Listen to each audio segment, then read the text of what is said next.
Hey, it's Jeremy, the therapist at Mind Above, and this is the Frame Mind podcast. So today, as we start season 2, we're going to be going deep. We're going to be talking about conspiracy theories and misinformation. Might be a couple parts you want to pause, reflect on, and replay. Or warning, it's a little wordy.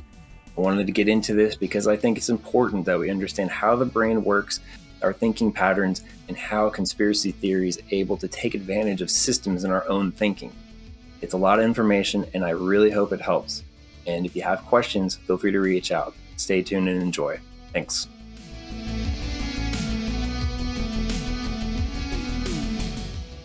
Conspiracy theory is defined as a theory that explains an event or set of circumstances as the result of a secret plot, usually by powerful conspirators or groups. Thanks, Merriam-Webster, for that. Conspiracy theories are seen throughout society as ways to justify events, occurrences, and things we cannot fully comprehend.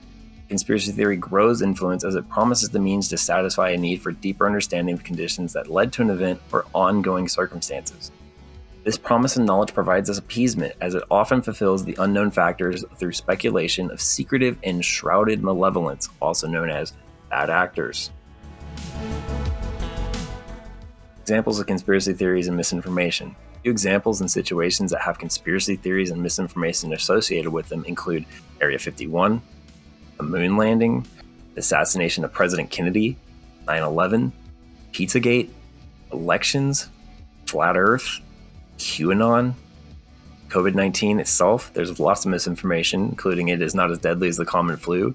It was created in a lab in China. 5G wireless caused or spread it. Face masks cause hypoxia. The vaccines themselves have misinformation, such as they have microchips. They can alter your DNA, or our immune systems are better suited on their own. Who believes conspiracy theories? What do you imagine when you think of someone who believes in a conspiracy theory? Are they wearing a tinfoil hat while rambling about the need to block mind control transmissions? Are they a family member or a friend that offers contrary and unproven reasons to appear more knowledgeable on a subject? Are they a politician hell-bent on controlling the narrative of reality through shifting blame? Belief in conspiracy theories is not reserved for zealots and extremists. People of all backgrounds and intellects are prone to conspiracy theories. You may not realize it that you have actually experienced some level of belief in conspiracy theories in your own life. At some point, most of us have given credence to the conspiracy theories through the rationalization of ideas and beliefs that assert our thinking with the backing of unrealistic and contextually false information. This often aligns with a more complex and unprovable theory that enables conspirators' beliefs. Why do we believe conspiracy theories? Conspiracy theories rely on not being satisfied with normal standards of explanation. This type of thinking invalidates science and common understanding. It romanticizes the sense of being right about an issue to the point of discrediting objective truths. It also allows us to believe in otherwise uncontrollable circumstances are somehow explainable through ulterior motives.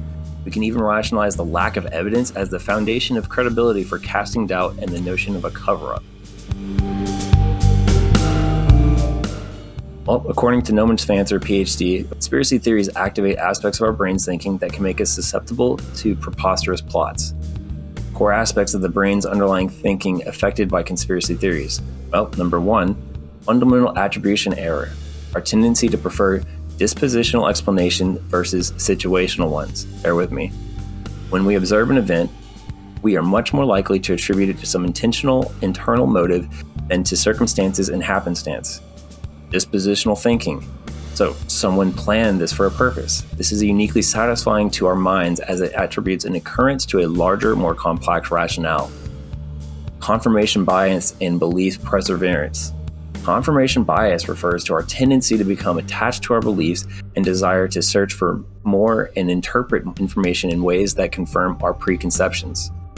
Once we settle on a conviction, we will search for, remember, and accept only evidence that supports it while ignoring disconfirming evidence. People gravitate towards online sites that echo their pre-existing beliefs and prejudices. Belief perseverance refers to our quest to maintain what we know as true even after the information that originally gave us rise to it has been refuted. When set in our position, evidence to the contrary will be dismissed and we are unlikely to seek and believe misinformation that supports it while rejecting any data that is different. Being uniquely knowledgeable. Knowledge is power. We prefer the feeling powerful versus feeling powerless. This is particularly gratifying when complexity and uncertainty of life feels overwhelming. Conspiracy theories supply a seductive ego boost. Believers often consider themselves part of a select in-group that, unlike the deluded masses, has figured out what is really going on. Conspiracists possess knowledge that others do not. Pattern recognition. The brain evolved in a dangerous environment where the ability to fill in the blanks conferred important survival advantages. If you think about it, if you can make out that hidden predator in the bushes, you might survive. The brain came to specialize in meaning making and pattern finding. In extreme form, this is also known as pareidolia, like seeing Jesus on the burnt toast, the shape of an elephant in clouds. In the absence of a pattern, the brain will invent one and impose it on the world. The brain seeks order, cause and effect, and intention. Life is filled with chaos, blind chance, illusory correlations, and disorder. When these conditions impinge upon us, we become distressed. To reduce the distress, we find solace in stories that fit the demands of our brain rather than true facts. In times of high anxiety, disenfranchisement, and societal strife such as COVID-19 pandemic, the lack of control and uncertainty are precursors ripe for conspiracy theories. We seek comfort through finding a scapegoat to make responsible for the circumstances that satisfies our thinking.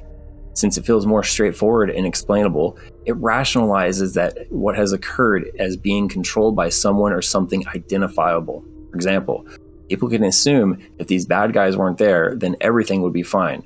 Whereas if you don't believe in a conspiracy theory, then you just have to say terrible things happen randomly. A quote from Stefan Lewandowski, a cognitive scientist and researcher studying conspiracy theories. Misinformation and conspiracy theories. Since the dawn of social media age, more persistent and prevalent conspiracy theories have infiltrated our consciousness. Remember when Facebook and Twitter were platforms for connecting to others from our past and topics of interest? Remember when friends, family, or acquaintances started spam walling your feed with article titles and imagery that rival the click-worthy curiosity of BuzzFeed listicles? Won't believe what number 7 does now. Listicles and things like what 1990s sitcom character are you quiz shares transitioned to hyper-political and entrenched content that gave way to comment wars reminiscent of mutually assured destruction through nuclear proliferation. People became exposed to a rapid succession of exclamatory information and sometimes may have ventured into the hellscape of alternative facts, with the enticement to see patterns and correlations that are often loosely based around something real taken to extreme exaggerations. How misinformation affects thinking. When it comes to misinformation, the overlap of real-world events impacting society, in addition to feelings of anxiety or disenchantment, prove to be opportune times for spreading hearsay. The misinformation correlates in the brain, which seeks similarities as a protective factor. This often leads to further information seeking that aligns with the initial misinformation as the mind seeks validation for presumptive thoughts. This is an example of confirmation bias. This forms the foundation of which conspiracy theories are sustained in our thoughts. The allure and pitfalls of conspiracy theories. The allure of conspiracy theories is the appeal of being part of the knowing few and a sense of righteousness that comes with it. When people speak conspiratorial ideas inside the echo chambers of social media, a sycophantic harmony grows in volume. The appeal of validation from others, likes and shares, affects the brain with an urging and arousing satisfaction to double down on the bias. That was conspiracy theories and misinformation. I hope that this information was helpful for you, and hopefully you learned something to be able to use for your own consideration down the line. This is a lot of info, and it's a lot to take in. I hope that you take time to figure it out for yourself and what it means to you in your existence. If you can utilize the information to be beneficial, absolutely do so.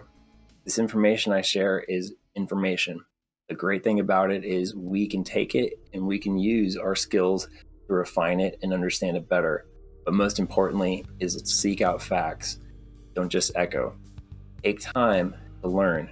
Take time to challenge your own thoughts. It's rewarding because it helps build your critical thinking.